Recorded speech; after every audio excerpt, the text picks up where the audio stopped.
We live, baby.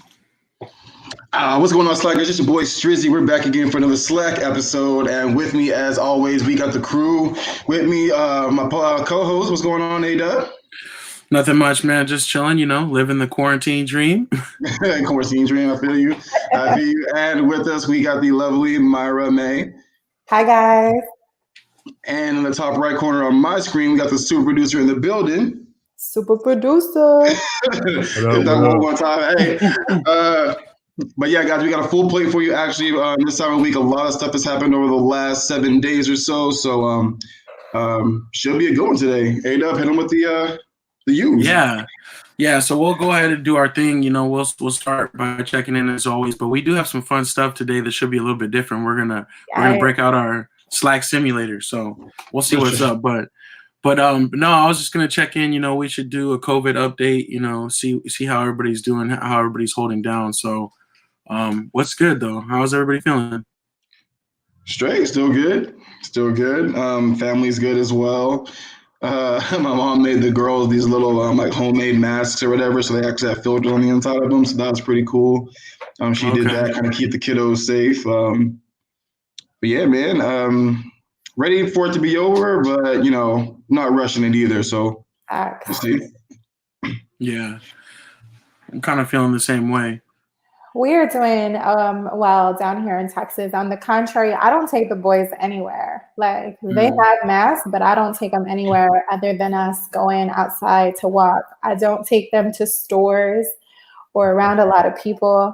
My biggest concern is my kids. Like I can run to the store with my mask on, but as soon as I come home, I'm like hand sanitizer, like my mask stays in the car. So my biggest concern is the boys. Other than that, we're good. I have the same sentiments as Strizzy. We still hanging in here. It's been what, 4 weeks? I really don't have a rush for us to go back to normal until we know people are going to be safe. I would hate for us to rush anything and then us see a spike or an increase because we rush things. So I'd rather be safe than sorry. Yeah, I'm with you on that. I definitely feel you. Marcus, you're good? Holding down? Yeah, man. Everything's good. It's known for me. I think I'm more busier than I was before this happened. So, because I work for a church and I'm doing a lot of stuff with them, and I got other stuff. I do graphics for other people. So my days is busy, man. So I help other podcast people too. So I have another 2 or 3 more podcasts that I help produce. So I stay busy, man. So, but I like it. Days go by fast. It's a blessing. Over here. The kids don't understand still. They can't go to restaurants and go to the club and all that stuff. But I do miss that though. I can't wait to sit down at a restaurant. Do you want appetizers? Absolutely. I'm just hoping that when that bet we made that my meal gonna be free because y'all gonna get all that money on me. So. Well, it's looking like it's going to be sooner rather than later. I was way off, but because Georgia, that's one thing. Georgia's open up now.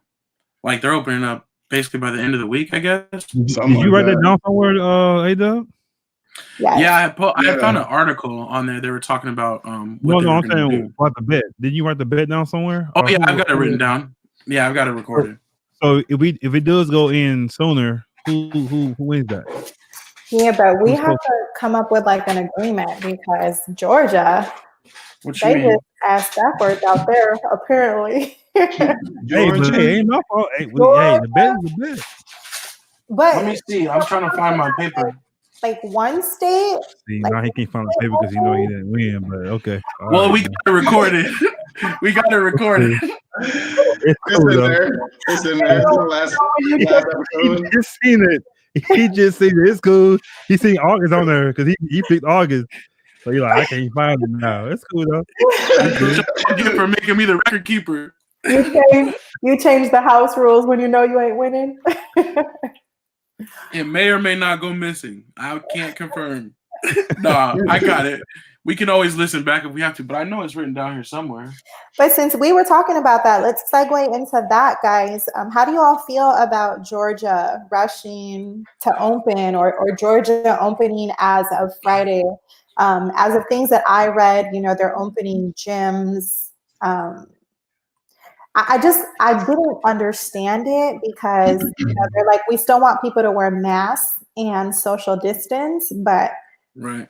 we're all gym goers and you can't social distance in a gym. Like, bro, I'm waiting on the squat rack. Like, how many more sets we got to go? You know, like, right.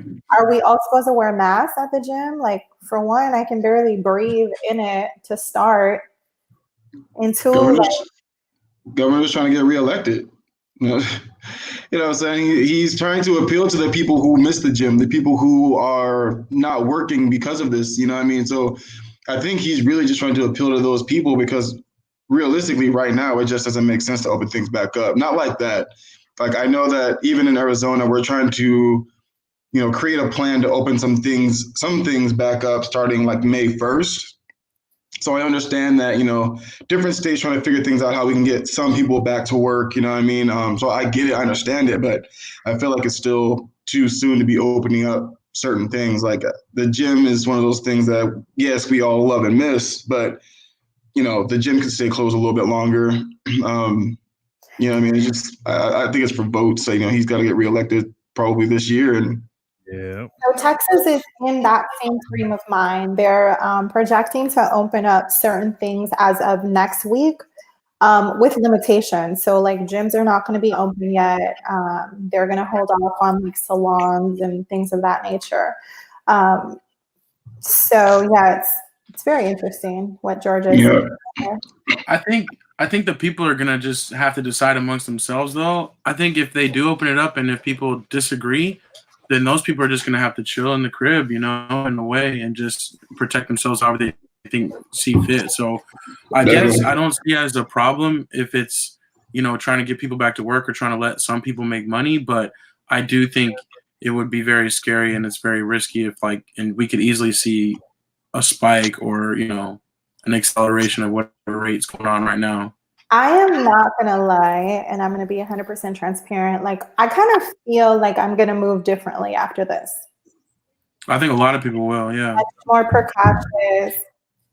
Like we talked about in a couple episodes ago, like I'm a hugger, but I don't know, like, if I don't know you and I don't know where you've been. Yeah, coughing and sneezing is gonna be off for a long time. Like you're gonna have to run out wherever you at. You're gonna have to do something because as soon as you cough and sneeze, it's over. Can you imagine being a job interview and you cough? Like you're not getting hired. No way. It's over. Hey, you're like, sir, see yourself out. See yourself out. Yeah. It's gonna be a lot of lawsuits for people sneezing and stuff. So it's about to be man. Seriously. And speaking of that, I don't know if you all saw there was like reports circulating about the relationship between Rudy Gobert and Spider. Mitchell? Yeah, it's a wrap. He got that man corona. But too much. Because no.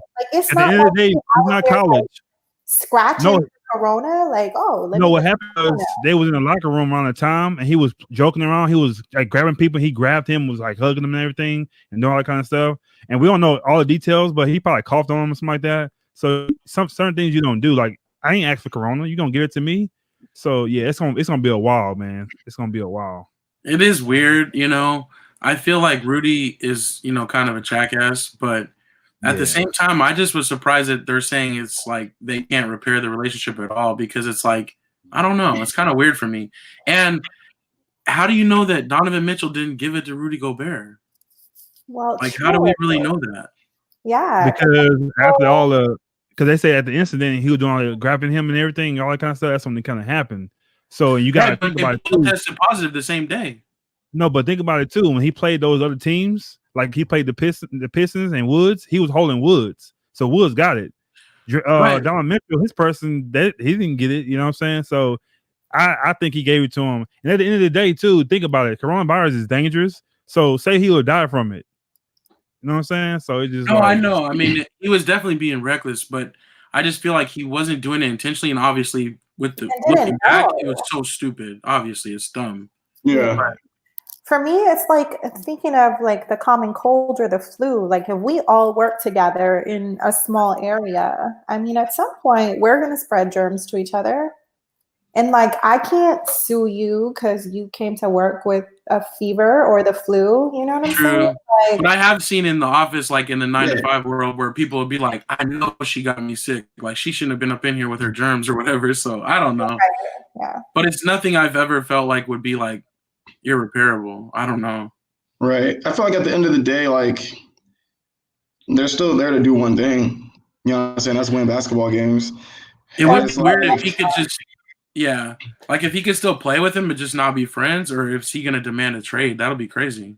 Or like That'd he'll be super demand that they crazy. choose. He might demand that though. I don't know. That's what they're kind of saying, right, Marcus? They're saying it's over with, right? What's that? Pretty much like Donovan Mitchell either wants Rudy Gobert off or he wants to be off, right? Yeah, I read the article and it's pretty much done. So, Dang, that's crazy. I won't be surprised if we see some trades going on from Utah. It's wild. And I always wanted to see Donovan Mitchell somewhere else. I don't like him in Utah. I want to see him. But they would get rid of Rudy though, wouldn't they? If they Yeah. Mitchell is like the franchise. Yes. I think so. Yeah. Hopefully and they the learn big from- man's going away. No, I'm not talking about from player wise. I'm OKC. talking about this wise. You could save money getting rid of Donovan. That's all I mean. You could, but there goes your franchise. Who the hell are they gonna have after that? Frenchman. They got a solid team. Donovan is cool, but he ain't. This year he wasn't killing. Oh, Joe Ingles. He could be the franchise. I love that. No, Yeah. I think He's it's like- like they're a playoff team too, so they got a high. They don't have a lottery pick either, so they can get rid of either one, but it's not they're going to get a high draft pick either. So they got to tread lightly with that one. All right, yeah. That's an interesting one though. But all right, but I'm glad everybody's doing good. Let's move through. The next thing on the list is cleanups of the week, but I actually didn't have any this time for once. I don't think any of us did. So, but I was going to use this time instead to just talk about a little slight piece of breaking news. Not really breaking anymore, but this morning today. It's breaking. Is this one you want to talk about? He says breaking. Hey, before we start that one, so did y'all see Tom Brady's Instagram? So was that like an old video of them walking together, or was that like today? No, it was old. I think Okay, because he had the AFC Championship on, so I know it was new. Yeah. I'm like, that's dope. It's an old one when they were like walking to the bus after a playoff win. Oh, okay, that's what that was. Okay, An old video. and I think I'm gonna go back and watch it, but I told y'all he was coming back. I'm pretty sure I was. Yeah, you did. Mm-hmm. Oh, I think it was like week 9 or 10 probably of the podcast. that makes up for the Tom Brady's not going anywhere. No. That's gonna be terrible forever. He's like, I can't walk away from. I try to. I was doing the most. Yeah, but look at this though. OJ Howard about to be Hernandez. They keep both of them. That's gonna be a nice little tournament right there. That's what I'm thinking. I'm like, dang, they don't even need a running back. And you already got dope receivers too. Yeah. But last thing I'm gonna leave my part alone. At the end of the day, I still think they knew Gronk was going there. That's why Tom Brady really went there too. I don't think Gronk was going back to the Patriots. So I'm pretty sure he probably called him, hey man, what do you think about going here? Oh, I'll be there, Tom. And that kind of probably pushed them to go. I think you're probably right. Working, dude. Can you imagine that offense now? That's exactly what I said. And he's about to be healthy? Crazy receiving core. And then you have Gronk at the tight end. Like, your freaking team is the Monstars now, literally. Right. Like, they're huge. Their receiving core is huge. Their tight end is going to be phenomenal. Yeah, I'm just looking at Tampa Bay like. Gronk said a long time ago, too, that, one of the big. When he almost retired a year before he actually retired, he had mentioned that it's just not fun playing for the Patriots. Like, I think his early retirement had everything to do with Bill Belichick. It had everything to do with, the Patriots and the Patriot way. So I think that for everybody. I think once Tom left, I think it was simple for, Tom to be like, hey, you want to come back? Like, I don't play for Patriots no more either. And Gronk was like, shit, bet. Like, let's get this trade going. And the Patriots trying to get money off their books. They have no cap space, so it made sense to them. And I think I mentioned this in the chat too, that it wouldn't have made sense for the trade to go through if Gronk wasn't going to agree to come out of retirement. So he'll definitely be back. And yeah, just a lot of players have said it's not fun playing in New England, but it is about shit sometimes. So, and like I talked about this morning as that broke, like I think for Tom Brady, it's really about making a point. Can Tom win without Bill Belichick? And if this isn't another one of those like slap in your face, like we're gonna make stuff happen down in Tampa Bay. I mean, just the pieces of the puzzle keep falling together in the favor of Tampa Bay. Like, I really want to watch Tampa Bay this year just because of who they have now. I'm gonna see him at least twice. I was joking around right now, and I was like, I might need to like sign a bandwagon form real quick, like jump ship real quick. Mm-hmm. No, I'm not gonna jump ship, but like I've always said, I'm a player person. I like to watch players, and the way they have put the pieces together at Tampa Bay, like why wouldn't you want to watch them? That offense should be electrifying. Now, I know we talked about it kind of depends on what Tom Brady has left in the tank, but with that receiving core and your tight end, it's not so much about what he has left in the tank. It's about making those in between the ear decisions. And we know Tom Brady is a smart quarterback, so they're going to be fun to watch. Mm-hmm. The only thing I'm worried about right now is the O-line. So they can protect them. They're going to be nice. That's what I was saying. Their focus right now is going to be on the left and right tackle. That should be their focus in the draft.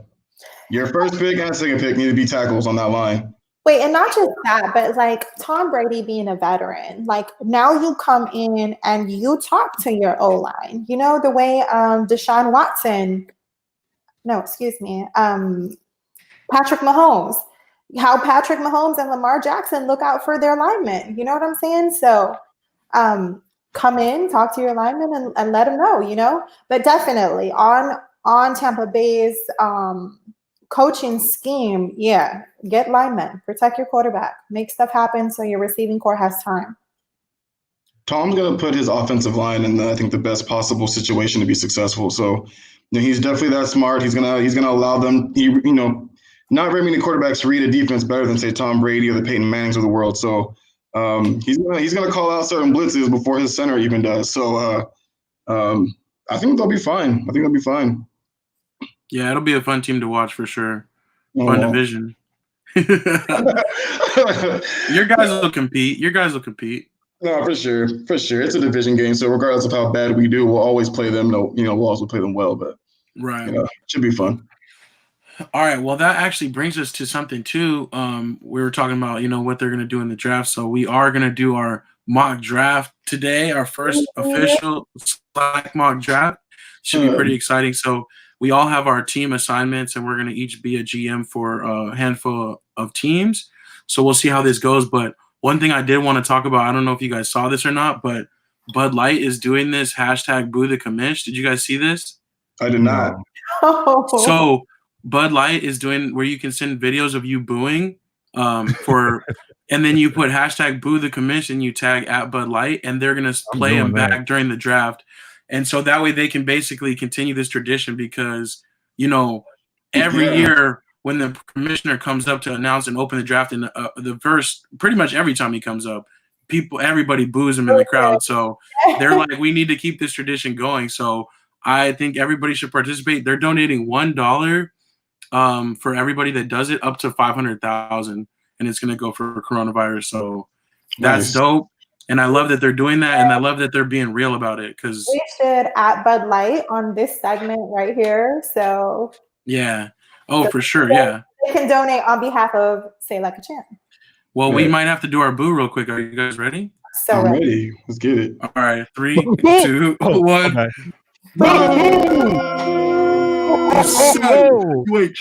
Okay. I love it. My pops and I. We'll always boo him when he comes out too from our living room. So it's dope. I love that they're doing that. Yeah. All right. So with that, I think we're gonna go ahead and jump into our draft. I'm gonna pull up this little mock simulator. and we'll see how this is going to work. So we got all of our teams selected. We're going to start our simulation. We're just going to do the very first round. And let me just share real quick so you guys can see it. Myra got the first pick. Yes, sir. She gonna grab 20 Romo. Ladies go first. And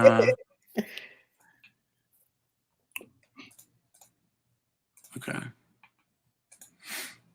All right, can you guys see it? Yes, we can. Yep. All right. Dope. Let me get rid of this down here. Okay.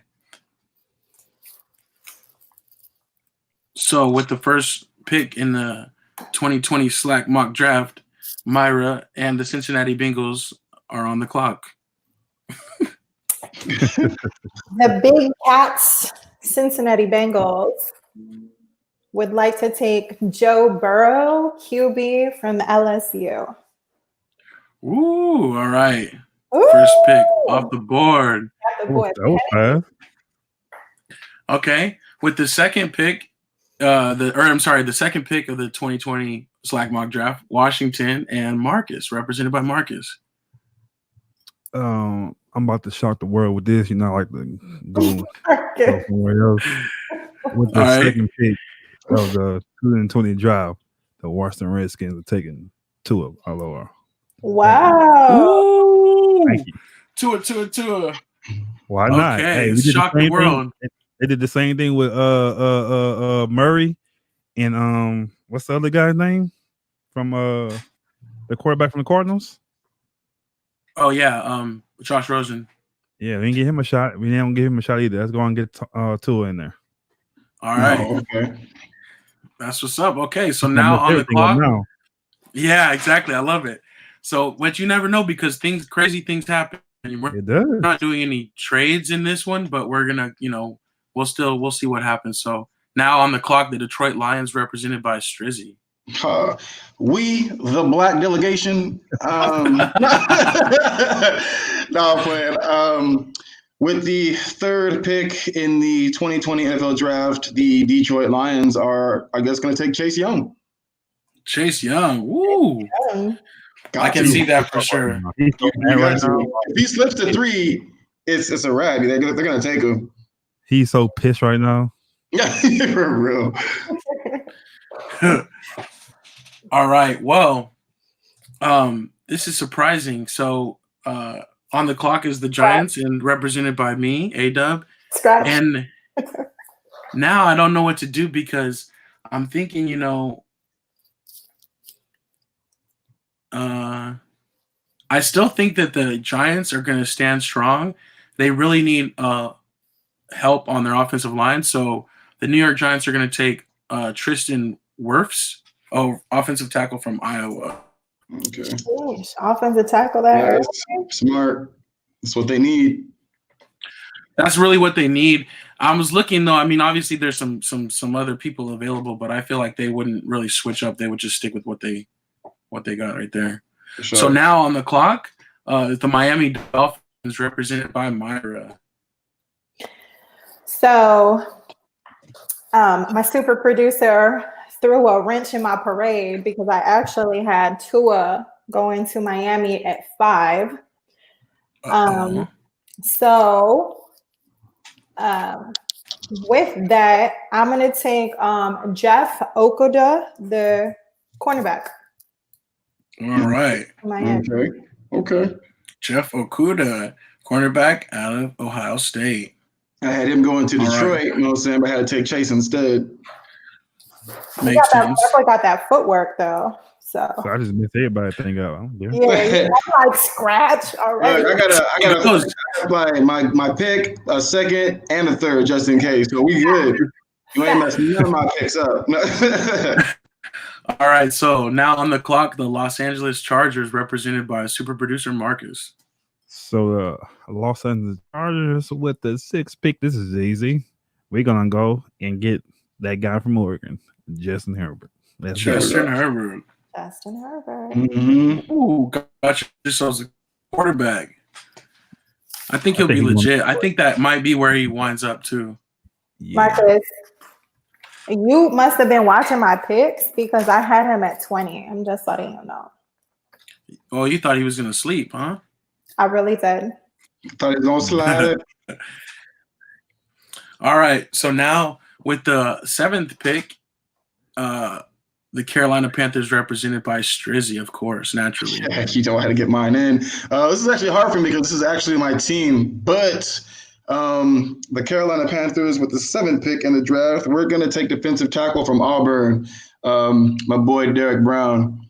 We can't continue to be, we can't continue to be last in rush defense. This is horrible. So we need someone like linebackers been straight.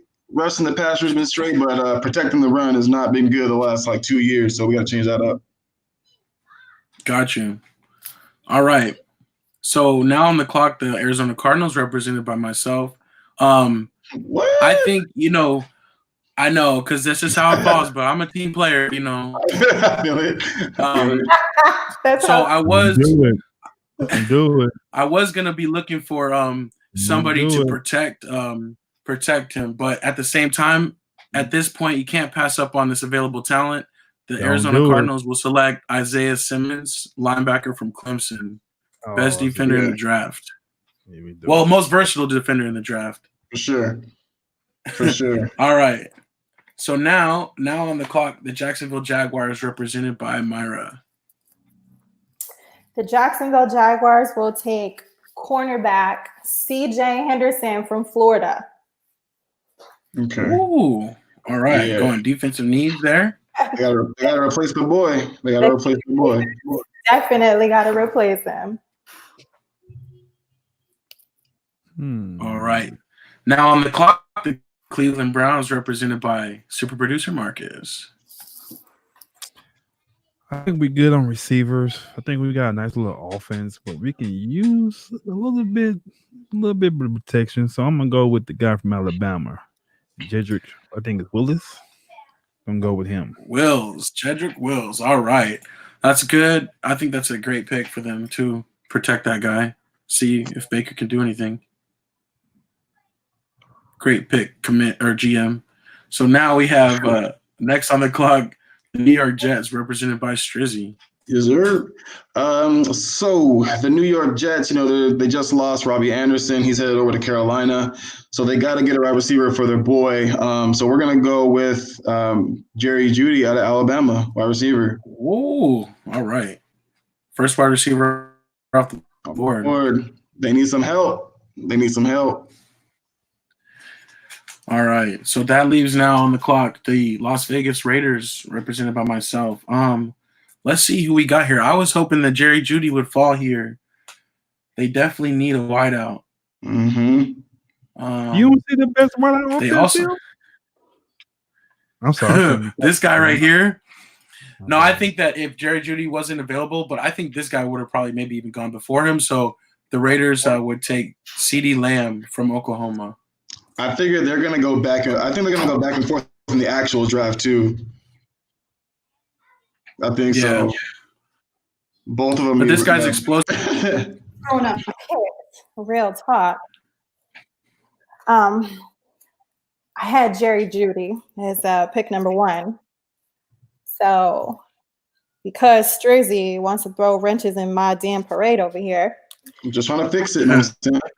Just trying to fix it. Y'all took CeeDee Lamb. That was my 2nd pick. Let me see. What you gonna do? You need to scroll over here or anything? No, I got it.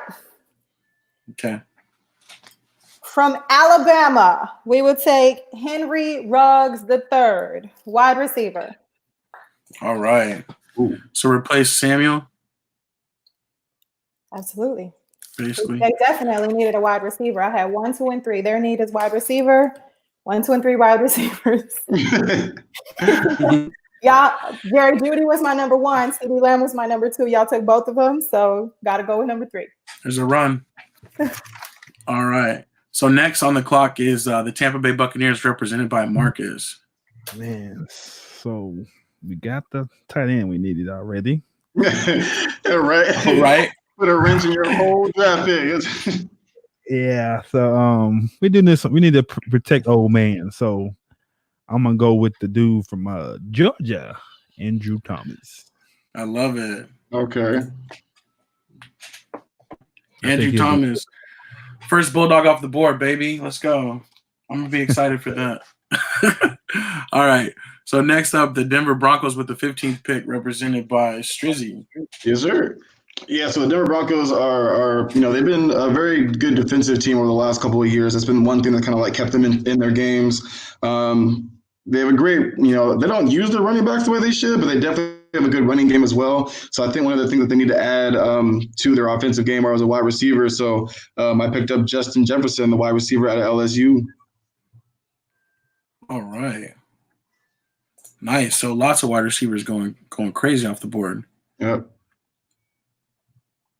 Okay. They definitely do need that help though, especially for Locke, like you said. So yeah, Sutton had a good year last year, but he can't do it by himself. For sure. All right, so man, this is kind of getting crazy. So the 16th pick for the Falcons, represented by me. I was thinking that there was going to be a corner here for me, maybe C.J. Henderson or something like that. They definitely need help on defense. So, but I don't really see anything that they would want right here, man. Whatever this is going to be kind of a reach, but things happen like that. That's okay. I think that they are actually going to go with this guy that can help them versatilely on defense, Kenneth Murray out of Oklahoma. There you to be go. a beast linebacker for them. Yeah, man. I think that that's something that they would do, even though I contemplated taking DeAndre Swift because honestly, Todd Gurley's only on a 1-year deal, and I think that they're going to want to get help for him, but just not this early. Strizzy, did you see my you still sucks post? Nah, not yet. Hater, dude. Day 34 quarantine. Oh, you still sucks. Hater. Marcus, what were you saying though? Okay, we still got y'all. I don't remember. I don't know. All right, the 17th pick, which is much anticipated. The 17th pick representing the Dallas Cowboys is super producer Marcus. Come on, Marcus, do us proud. Hold on, so we this. Also it mixed up because on this thing I'm looking at the thing. It must have went crazy on the email, but can we give me a little scroll up a little bit? Yeah. Okay, so that's what we're gonna do right there. I think we'll like that. So with the 17th pick, since we got an old guy named Sean Lee that's about to be hit now, we want to keep our linebacker core young. We're gonna go ahead and get that guy from LSU and keep that linebacker core even stronger. It's gonna be the best linebacker crew in the NFL. In the league. So, all right. Did I say it right? Chashawn? I think so. Kalavon Chashawn. The homie from LSU. All right. I like that pick. I think we could definitely use help on defense for sure. And if it's not like a top flight corner, then it's going to have to be like a linebacker beast. So, yeah. Good pick, GM. But quick question, too. All right. Next. Go ahead. No. I was going to say, is Sean Lee starting next year? Like, did we get somebody to replace him? I think he might start as that third backer. That's what I thought. The weak side backer behind, next to Van Der Esch and Smith. Yeah, I think so. Because we didn't bring anybody else of note in to replace him. All right. So with the 18th pick in the SLAC mock draft, is the Miami Dolphins again represented by Myra. Y'all keep raining on my parade on my picks. So at number 18, Miami will take from Alabama safety Xavier McKinney. Oh, okay. Let me go find him real quick. So get you some help on the back end of the defense. I need some help on defense. They need help scoring points too, but hey. They'll be all right. They'll figure it out. All right. So with the 19th pick, the Raiders are up again. So that's me. So we already got ourselves – what did we get again earlier? Okay, we already got ourselves a wide receiver. So now we also need help on defense for sure. I think we're going to go with Trayvon Diggs out of Alabama to get a young corner to hopefully help on defense. They did try to sign Eli Apple, but that deal fell through. So now they need a corner. So we're going to go with Trayvon Diggs. The San Francisco 49ers would like to boo you on your pick. All right. So next on the clock actually is the Jacksonville Jaguars, again represented by Myra. So did y'all go? Oh, yeah, you got C.J. Henderson before. I got C.J. Henderson. Like I said, y'all messed up my Jacksonville pick. You all messed up this pick here. I had Justin Herbert from Oregon, QB. So I had to go down the line and figure out where their next need was. So we're going to take safety out of LSU, Grant Delpit.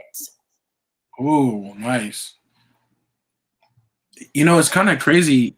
I think he's going to be really good, but he was like way higher ranked before the whole combine and everything. I don't know why. I agree. But he's going to be a good one. All right. Now on the clock is the Philadelphia Eagles represented by Strizzy. Yeah, this one's kind of tough too. I feel like they need some help on the O-line, but they also need some receiver help. They had a ton of injuries last year, so Wentz was throwing to a bunch of people we had never even heard of before. Yeah, so I think the need there might be a little bit strong at the wide receiver spot. So we're gonna take the wide receiver out of Arizona, Brandon. I think it's Ayuk. Ayuk, nice. Okay, let me go find him real quick. Did I fly by him already? You might have. Let's see. Well, okay, Ayuk. So you're gonna say getting him receiver help? Yep. For sure. All right, where's this fool at? I should have just went to the offense. There he is. I was gonna say click offense. Yeah, there you go. All right, so locked in. Next on the clock is the Minnesota Vikings, represented by super producer Marcus. New man from the Minnesota Vikings. So since we lost our top receivers to Buffalo, yeah, right. I think we're gonna go with that guy. Last name is Mims. Denzel. I'm gonna call him Denzel. I'm gonna call him Denzel. So that's your Stephon Diggs replacement right there. Yeah, I think he'll be kind of similar. Kind of close, not too bad. Nice. All right. Now on the clock, the New England Patriots, represented by Strizzy. Yeah, so one of the things that their linebacker core has really kind of hurt them last year in run defense. So we're gonna get an outside linebacker, Zach Bond out of Wisconsin. All right. Let me go to defense real quick. See me picking all these guys way down here. Yeah, that was their biggest problem on defense last year, stopping the run. So they cleaned that up. Defense is monstrous, even more so than it was last year. For sure. They definitely can always reload on the defense. So, all right. Who's on? Oh, next on the clock, the New Saints, represented by myself. So we definitely need linebacker help. But really, the Saints are in a position where they can just take the best available, honestly. They don't really need anything super, super legit. But I think at this point, this guy is still here, Mekhi Becton, and they can't pass up to get like a guy that can be, a solid starter in the league for a long time and help protect Drew Brees. So they're going to go with Becton from Louisville. I was thinking about him when I chose that wide receiver for the Eagles. It was either him or oh boy, so yeah, it's a good pick. I think they definitely can solidify that for sure. Yep. Next up, the Minnesota Vikings are back on the clock, still represented by super producer Marcus. I don't know, man. It's like, God dang.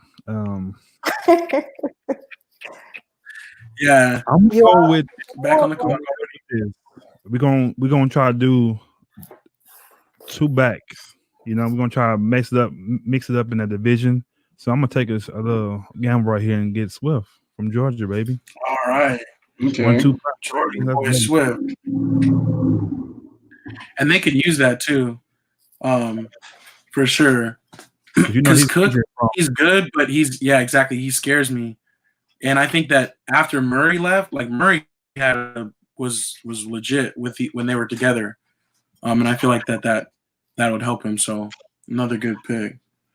All right, next on the clock, Miami Dolphins at 26, represented by Myra. They definitely need a lot of help down in Miami. So with this pick, I'm going to take offensive lineman from Boise State, Ezra Cleveland. Ooh, nice. Yo, it's funny to me. I feel like every Boise State player, they just come out legit. Like they come out ready to play. I don't know why. I think they're just well coached. Mm-hmm. All right, next on the clock, the Seattle Seahawks, represented by Marcus. So I think we need to do a little rebuild on defense. I think it's about time because the Legion of Boom is gone, the defensive line is gone. So we need to start with these young guys, rebuild it again. So I think we're gonna go with the guy in Iowa, AJ. The end, baby. AJ. All right. And possibly replace Clowney, who still hasn't signed. Yeah, I don't think he is either. Yeah, it's going to be weird what happens to him. But that would be a nice little piece, even with him or without him, for the Seahawks. So next up, we have the Baltimore Ravens on the clock, represented by Strizzy. So if you guys have noticed, the Baltimore Ravens have been rebuilding that defense all offseason. Like they've been grabbing like all kinds of players. But one of the positions that they haven't filled yet that they lost was C.J. Mosley's position at that inside linebacker position. So we're gonna take Patrick Queen at LSU at the linebacker spot. Oh, nice! Wow, I forgot about that. Dang, he should be a good. Yeah. That will be nasty, yeah, because he can fit right in, and they won't have to ask him to do too much. Exactly, and they'll move him over to inside too instead of playing outside. Since they just picked up Calais Campbell, who's a monster. Nice. All right, so they get meaner on defense. Next up, the Tennessee Titans, represented by myself. With this one, I think that they would jump at this guy right here from Penn State if he was still available. Also, from the standpoint that they did lose Jarrell Casey this offseason and they haven't replaced him yet. So I'd say they go get the DN Yetur Gross-Matos from Penn State. And then next up, we have Green Bay. We're back to Strizzy representing Green Bay. Yep. So I think one of the things that they really, really need, I think, is more reliable wide receivers. So, saying give the dude some help. We're going to pick up T. Higgins, the wide receiver out of Clemson. All right. There you go, little T. Try to help extend Aaron Rodgers' career some more. Pretty much, yep. Yeah, I was thinking, I don't know. Some people are saying they might take Jordan Love back there if he's still available. Yeah. Or they might start looking at a replacement for Aaron Rodgers, yeah. See, I was thinking about that too. I can't think of what quarterback they would draft, though. You know what I'm saying? But yeah. But no, that's a good pick. He need a replacement. Like I thought that would be a long time from now, but that's man. I mean, think about how they did with him too, though. They brought him in and let him sit for a year and stuff, like a project. So he said for like 4 years. Yeah, he's had a while. Like how many? Like 2 or 3 at least? He's had like 4. He's had a hot minute. I'm gonna check that out. Chilling. Everybody was surprised he came in and played so well, but you got to think about it. He was behind that. He's ready. Yeah, he was ready. So if they could get somebody like Jordan Love or a quarterback to groom for a couple years like that. Yeah. The only thing that sucks though is that Aaron Rodgers is an asshole, and I feel like Love would learn almost nothing from him. You know what I'm saying? Do you think he's like that with young guys too, or just like the media and like coaches? That's his person. I think he's like that. I feel like he'd be like that because he would look at the organization like y'all picked him too early. Like I still got at least 5 years left. So I think he would like take it that way because he's petty, man. He's so petty. Like he's so petty. I thought he was just with that like with certain media people and like coaches he don't like. I didn't think he was like that with players. He's like that with his family too. Yeah. Huh? He's like that with his family too. A lot of people don't like him. A lot of people don't like him. I did not know that. I think Jordan Love will end up at the Chargers. That's my 2 cents worth. But all right, well, we need to get some more sense from you though, because you're on the clock now with this representing the San Francisco 49ers. Thank you. At this point, I have lost track of who you all picked, but I'm pretty sure you've not picked them. Scroll up just a little bit. A-Dub. Here, we good. Yeah. With the 31st pick of the draft, we will take cornerback out of Utah, Jalen Johnson. Ooh, all right. Where's he at? There he is. So replace Richard Sherman so he stops getting burnt. We gotta beef up the defense. For sure. All right. Well, with the last pick, it's on me with the Chiefs. This would be something interesting. I don't know. They really need defense. They really need a corner. So I think they would probably go with Christian Fulton. But I was just going to throw a wrench into it, and I'm just going to say Andy Reid can't help but get more playmakers. So he's going to draft Jonathan Taylor. Ooh, that's a good one, though. That's a good one, though.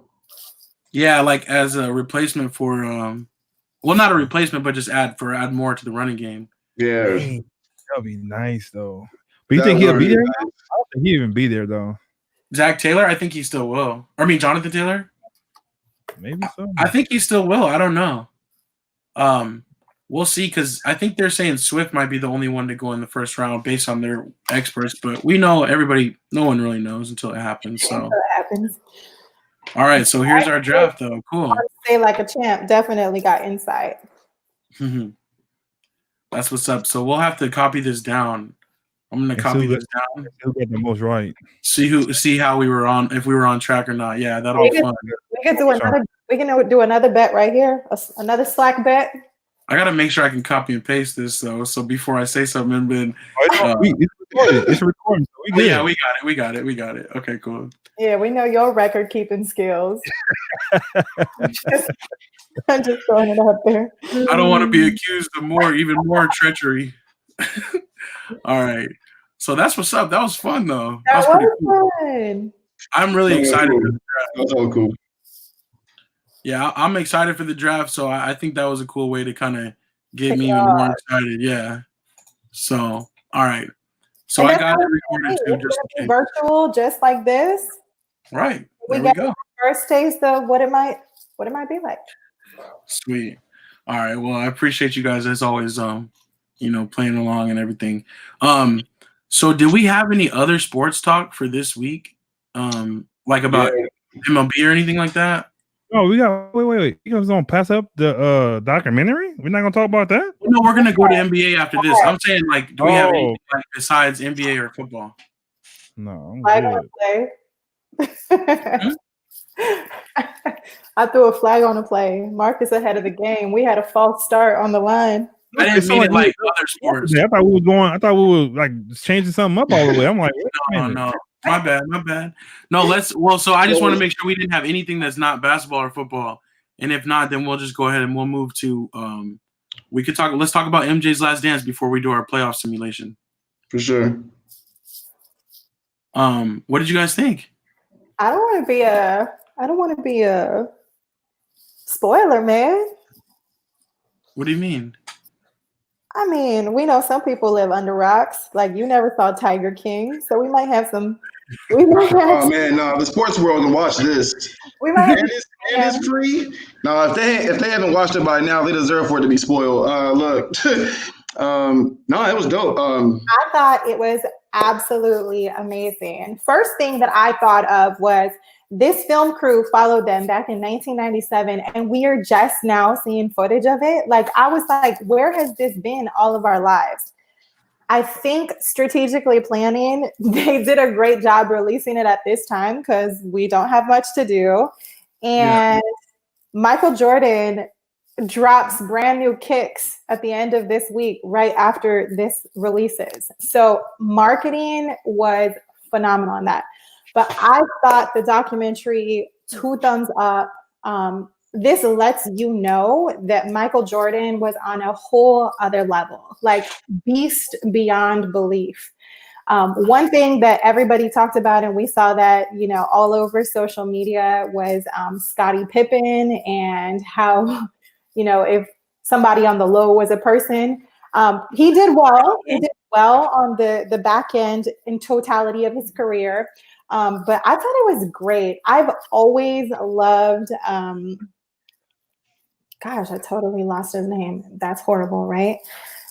Dennis Rodman. I've always loved Dennis Rodman, just how he was always such a beast on defense, and like just seeing like inside of his personality and him on film. Like, I loved it. I thought The Last Dance was phenomenal. I wish they would have given us all 10 episodes at once. I would have blown through it and stayed up till 6 a.m. and watched it. And now I'm just like anticipating and itching for Sunday. For sure. I think it was it lived up to the hype. I think it did every minute of it. I watched it back to back. I think it went off. I watched it again because I wanted to see somebody. I didn't miss it. Make sure you pick it up. But the main thing I think of the whole 2 episodes is, to me personally, is Scottie Pippen is more compelling.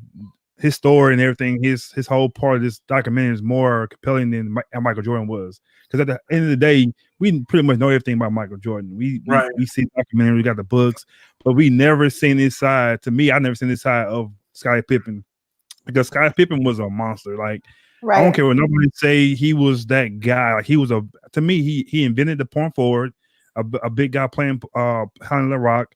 He was smart. His IQ was. I didn't know that he was a equipment manager.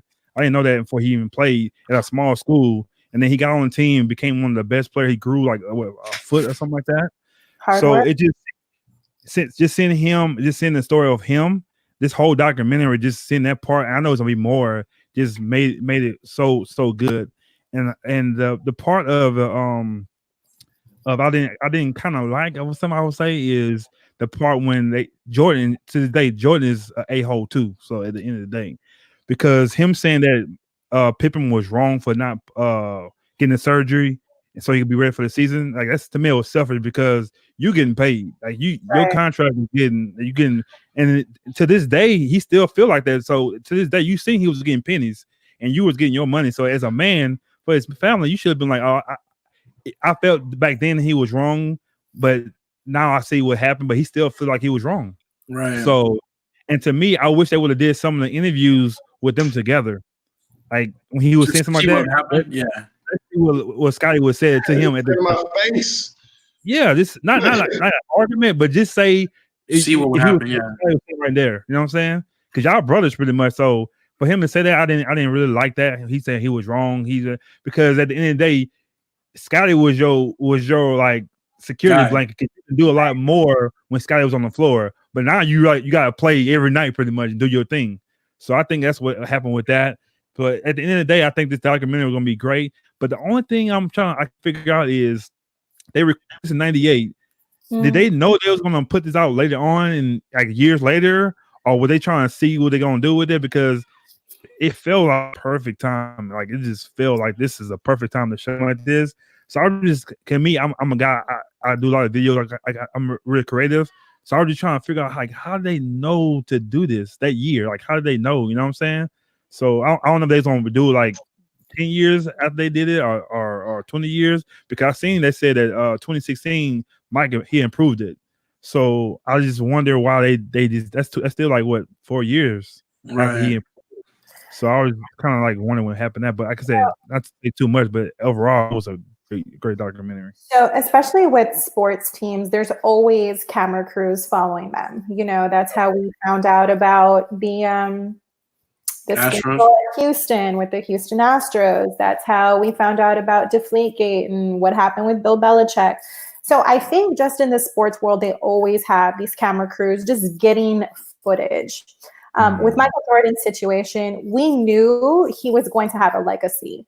So what best than to go back and dig in the archives and formulate the film that you had gotten to this point, especially with how much turmoil we saw with the 97-98 Bulls. So I think they did a great job, going back to the archives and digging up that film and putting the storyline together. We definitely know it's not going to be chronological, like exactly how they filmed it. So they did, edit quite a bit to fit the storyline the way they wanted it to. So I just thought it was great too. Like, man, they had that footage from 97-98 and we're just now seeing it in 2020. Yeah. No, I agree. And I'm actually curious, like, who exactly, like, all is behind all of this. Because, like you were saying, Marcus, how they were saying, like, Jordan approved it. Like, how did they, like, why did he have to approve it or something? Like, I don't get all that.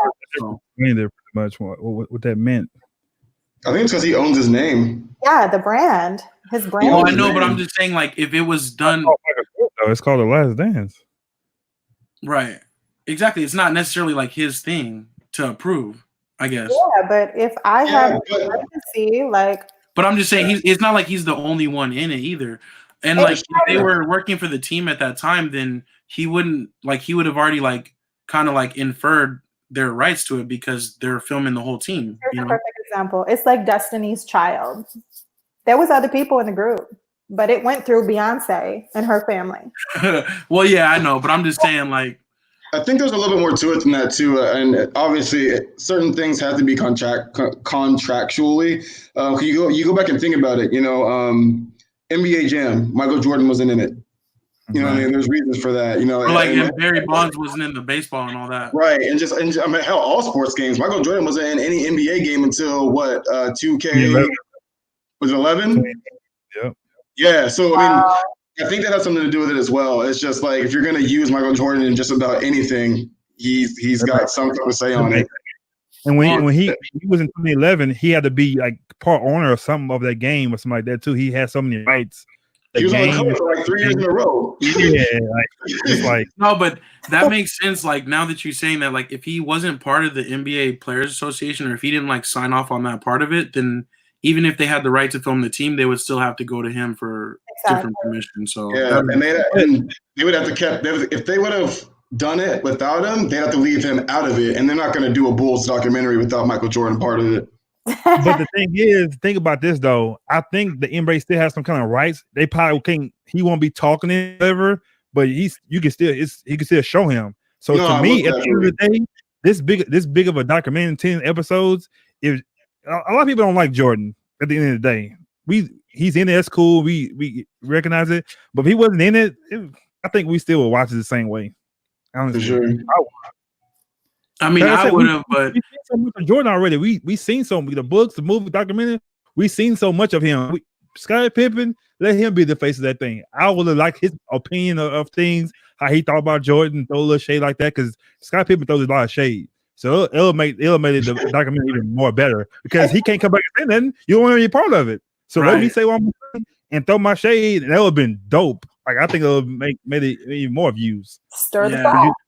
Because Jordan's competitive, so he'll do another thing, saying something back to Scottie. Not trying to make a fight, a competitive thing. You know what I'm saying? A final dance instead of the last dance. A final duet or something. He'll be like, he'll have an answer back. I don't know. It is interesting though. I don't know, but we'll see how it continues to progress. I had a question for you guys since you all seen it. So, who do you blame? These three people. Who do you blame, or they don't be blaming at all? So Scottie don't get his money, right? So do you blame Jerry Krause? Do you blame the Bulls owner or Scottie Pippen's agent? Or you can put Scottie in there if you want to. Like, who do you take? Who should take the most blame for this man getting these pennies for his contract? Yeah, who would you blame most out of that whole thing? Those three people, agent, the owner, and then I know who I would say, but I would Myra, say go ahead. I would say the GM. And the reason I'm saying the GM is because they have the ability to move the pieces on what best fits for the organization. I think at that point, you know, if you look back at how much money they made for that point in time was a lot of money. For that time too, back then, that's a lot of money for that. Back then, like. So I definitely would look at Cross for that. And he was under fire quite a bit, especially for that decision. So my thing, it lies on the GM because they are the middleman between the owner and the money and the agents and the players. So definitely my thoughts are that would lie on the GM. I disagree. As far as the contract goes for Scottie Pippen, I'd actually kind of blame his agent. At the end of the day, the GM's responsibility is to the team, more so the team than is the player. So he's obviously going to be like, we got you 7 years. Exactly. It's his agent's responsibility to go back and be like, you got your goddamn mind. Scottie Pippen is the second best player in the NBA. We've got 5 years and we're going for one last dance. Come on now. You gotta up that out. You gotta up that up. And when he goes back and tells Scottie, hey, they offered you 7 years, 18 million. Scottie had mentioned, he was just like, you know what, I didn't want to risk not getting the money. Well, in all seriousness, he knew how good he was. So it's like, if you're not gonna play with the Bulls, you're gonna get that money somewhere else. It's not, like at the end of the day, it's still a business. And Scottie had a responsibility to himself and his family, not the Chicago Bulls, not to Michael Jordan. If his responsibility is family, go and get your money. And if that means leaving the Bulls, then that means leaving the Bulls. You already got 5. And Trizzy, so I asked somebody else earlier, they didn't know the question is, so that 7 year, 18 million, that was during the time that he already had 5 championships, or was that his first contract? I want to say it was no, it's just earlier though. 7 years when you already in, like it couldn't have been. So it had to be his first. They signed contract, him on onto that contract in like 91. Okay. So he was playing out the very end of it during the run. Gotcha. So he put on the contract. Huh? Yeah, but for me, like I still think like if in 91, they just won 1 going for number 2, right? Or is it after the season, right? So they would have had 2 at that point in time. 91 was their first one, right? Yeah. I thought 90 was the first one. Yeah, 86, I think it was. Oh, you're right. Wait, what? Yeah, Jordan 84. 80. Oh, okay. No, Jordan 84. So he was 2 years out of Jordan. Yeah, I was agreeing with you. Okay, cool. So, but that's what I was trying to figure out with that too. So, they was too. Stephen Aiden was saying too, because 18 mil for him, because like I said, he's still a country boy from nothing. He was trying to get some money for his family at the time. So like I said, that's why I say it's the agent's fault. Exactly. That's the agent's fault. The agent should have been like, we can get you more money than this. Yeah. Right. You got to, man. So that deal was actually signed after game 2 of the NBA Finals, and that was their first final. So that was as they were winning their first one. I kind of blame the agent too, because if Scottie is like not aware of his full value or his full potential on the market, and he's like, let me sign, it's the agent's that's his whole point, to say this is fair or it's not fair. So I would say the agent. And also, though, one thing is Scottie Pippen had a bad back injury early in his career. Yeah. And at that point, he was like you were saying, Strizzy, like as far as securing the money, I feel like he was like, I need to make sure if I can put the pen on this paper and get that money, I'm going to do it. And I'm going to take care of my family and everything right now. Yeah, he probably would have taken a worse deal. Right. if Krause would have came to him and been like 8 years, 18 million, he still probably would have signed, because all he didn't look at the long term. All he saw was 18 this is million. Security, right? So, that's all he saw. So like again, like Marcus said, like hell, I'm not even a kid from the country. You showed me 18 million, I probably would have signed too. And basketball is different too. In 19-1, all the 18 million, right? Yeah. All of it.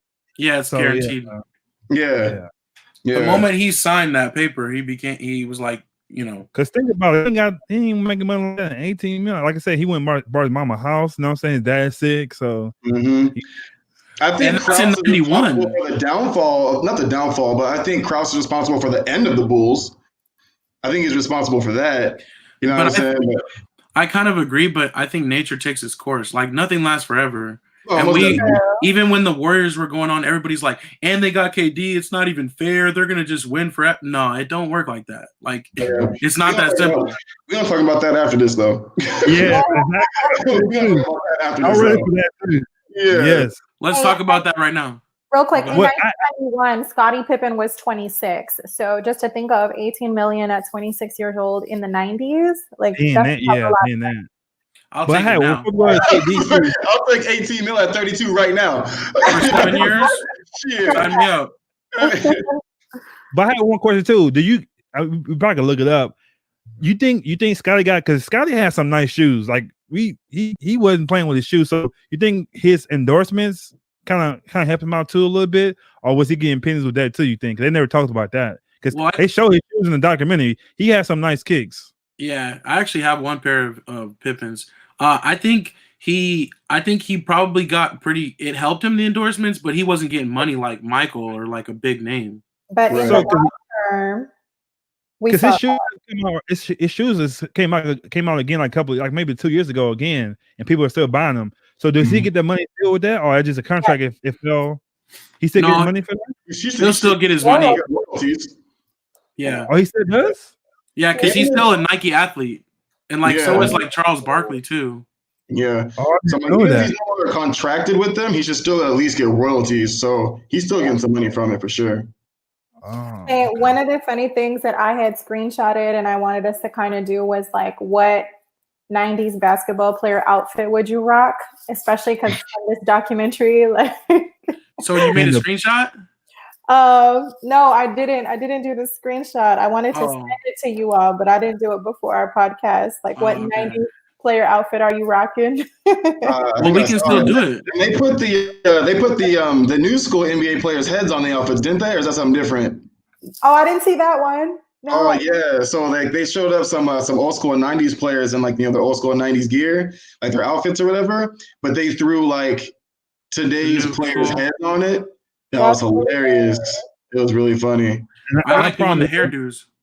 I promise this is the last thing too. I'm gonna say, and I don't know if it's not. I didn't get a chance to look it up. Was that true? The rumor about they could have got Tracy McGrady in '97, and they would have traded, I guess Pippen to the Raptors. I don't know about that.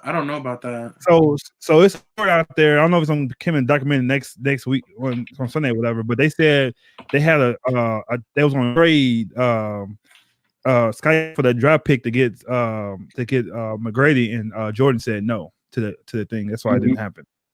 Gotcha. So I guess McGrady came out. I guess he came out and he said it. So he was like, "Yeah, I almost went to the Bulls." So you guys think if he went to the Bulls like we did the Carmelo thing? You think if McGrady would have went to the Bulls, did they win? Did they beat Utah? I don't think so. Well, I think the problem was Jordan wasn't trying to start over. He wasn't trying to like mess around or like relearn anything. That's why he wanted the people he already knew. No new friends. I'm just saying his ability, because Tracy McGrady came out of high school, so you don't think he would have been like decent? I mean, he still would have needed some time to ramp up. He wouldn't have been doing Scottie Pippen things from the jump. Okay. Yeah, and I think that's the reason why. I think that team was already built to go like and win that year. You know what I'm saying? So I think they still would have been really, really good. But I think the reason why Jordan was like, nah, was because he knew like he needed Scottie with him. Also, it also shows though that their mentality was already thinking about after Jordan. Right. Like they were already ready to go. You know, they were already ready to be done with the circus. Because the dude told Phil Jackson, "This your last year. After this, you gone." Like that's crazy. That's crazy. They were like, "We're done with this." The best coach in history. You told them like, "Peace out. This is your last year." But it's hard to say it at the time though, because we have the benefit of knowing everything that's happened. You know. Yeah. But he still got $6 million. That's why he said he stayed. He said, "I got $6 million." That's He's like, "I'll do it." Yeah.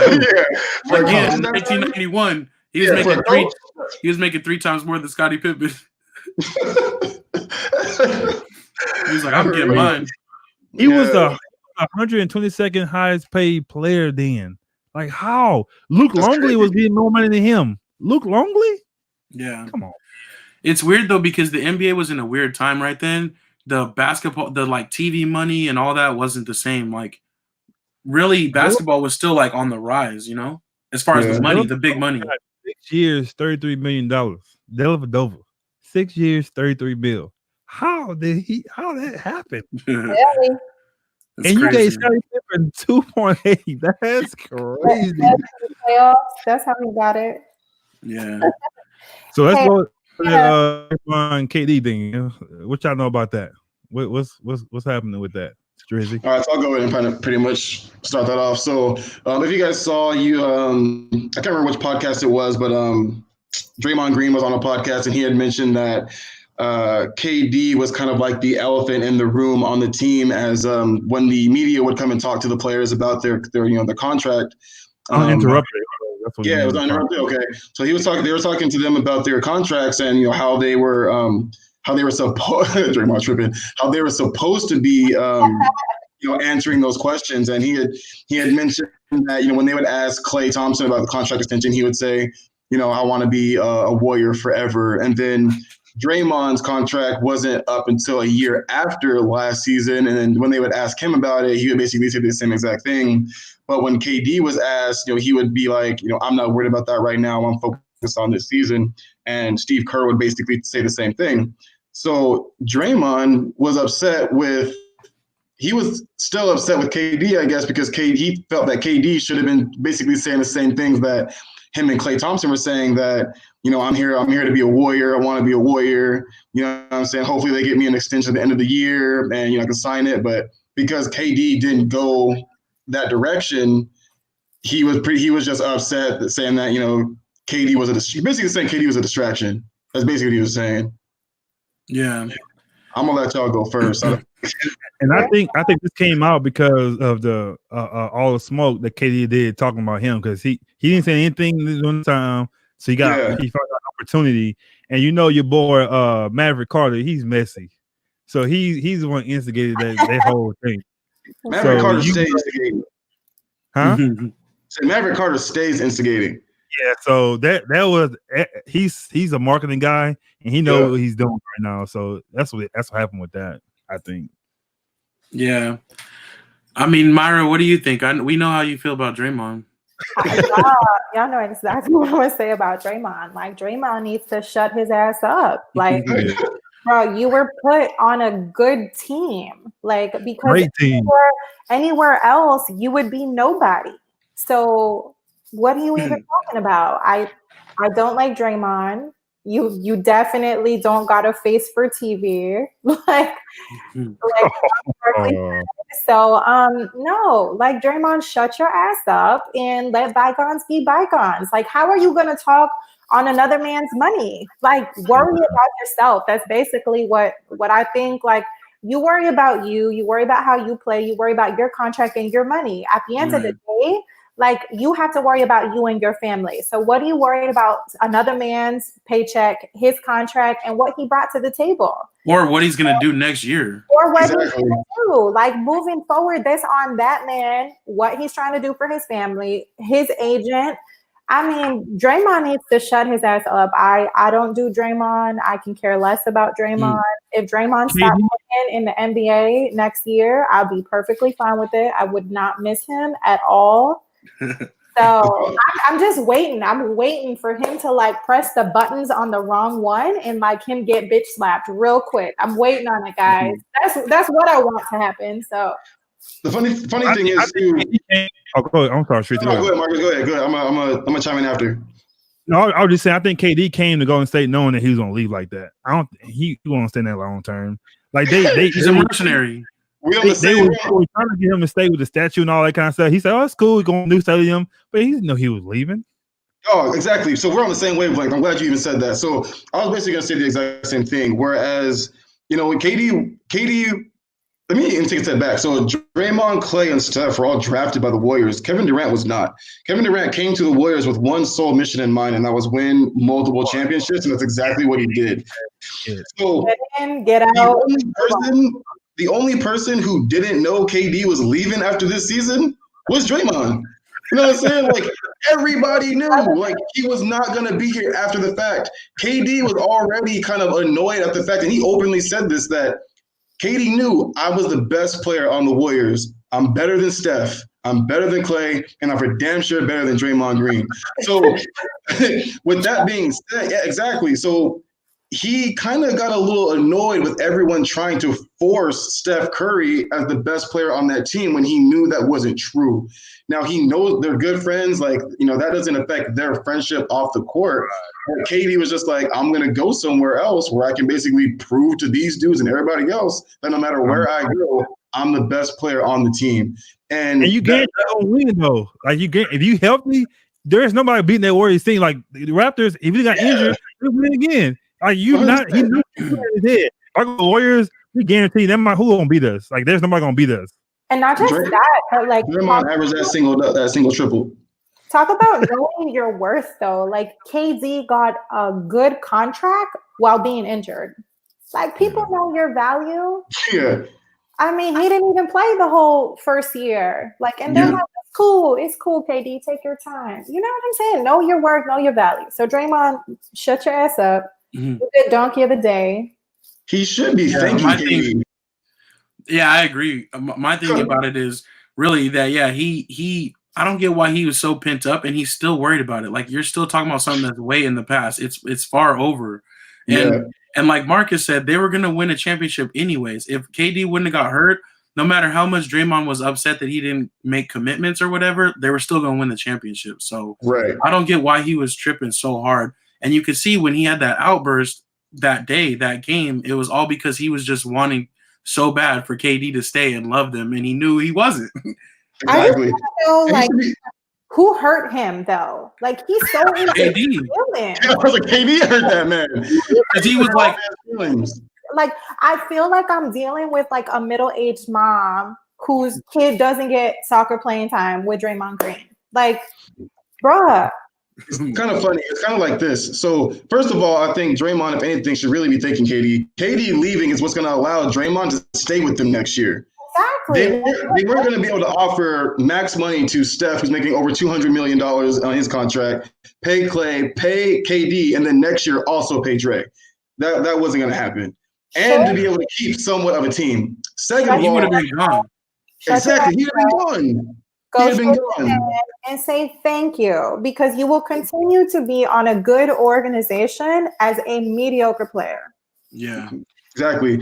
And then it's funny too, because you go back to like, the shot where that Draymond took that was supposed to go to KD. Like that would be like, like me, like if like A-Dub was the star player and I'm that bum coming off the bench or whatever, and then I took it, and then like being like, well, what I'm saying, I had the shot, so I wanted to take it, but everyone else would have been like, no, but fam, like A-Dub's supposed to take that shot. You know what I mean? And like me being upset, knowing A-Dub's better than me, like I think that's what it is. It hit his pride. It hit his pride because he took that shot, missed it, and everybody was just like, dog, that was KD's shot, man. Right. No, he turned the ball over. That's what happened. Yeah, he tried to dribble it down. Yeah, right? Exactly. So stupid. Like, you idiot. DJ Meech has the best version of that, though. Oh my God. Can you find that? We should play that, man. I'll see if I can find it real quick. Yeah. So true. But yeah. And this is Draymond. This is Draymond's perfect time to show everybody that he was a little better than we thought he was. Steph is not there, or KD, or Clay. So this is your team. Go out there and show you can really hoop. He ain't do nothing. Well, and another thing to add like more fuel to the fire is like we're on quarantine time. So like maybe Draymond maybe has like an idle mind that it keeps playing in his head that he felt he needed to talk about it now. Like, I just don't get it. Like he's got too much time on his hands or something because of everything that's going on. Like, let bygones be bygones. That happened. Kevin Durant moved on. You should be thanking him. Like, you should. Yet? I don't think so. I don't know yet. I don't think KD said anything about it, but he really shouldn't be too concerned. There's really nothing for him to say. I just think Draymond still wants. I was just going to say, I think Draymond's still looking for one person to take his side. That's why he keeps bringing this up. And every time he brings it up, everybody shuts him back down. Nike or Adidas. What you want? First game, Nets versus Warriors. KD gonna smack him with 50. Watch. Exactly. KD is who I think KD is. KD's definitely going to talk shit back to him and basically tell him, like, shut your ass up and just watch. When they play him, he's going to drop 50 on Draymond. He's going to let him know this is exactly why you're in the position that you're in. I can't wait till next season, though. It's going to be good. Yeah. Oh, so wait, should we do our thing, though? You want to do our playoff simulator, or should we save it for next week? No, let's do it.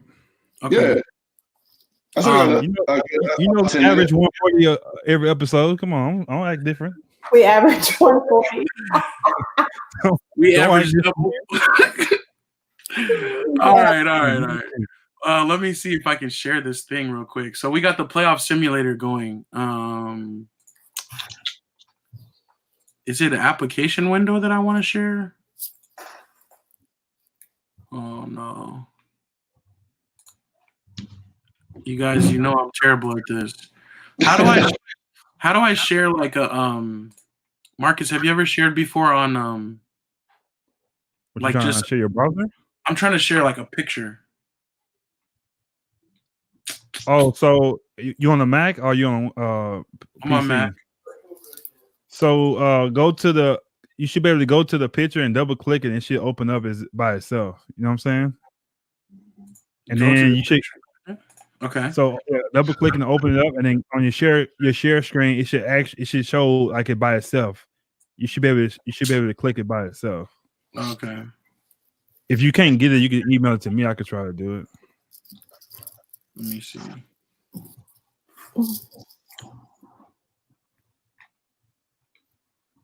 Well, okay, so I have a preview of it up. Yeah. So the share screen thing should give you the option just to hit that picture then. To show this picture. Okay. Let's see if it does it.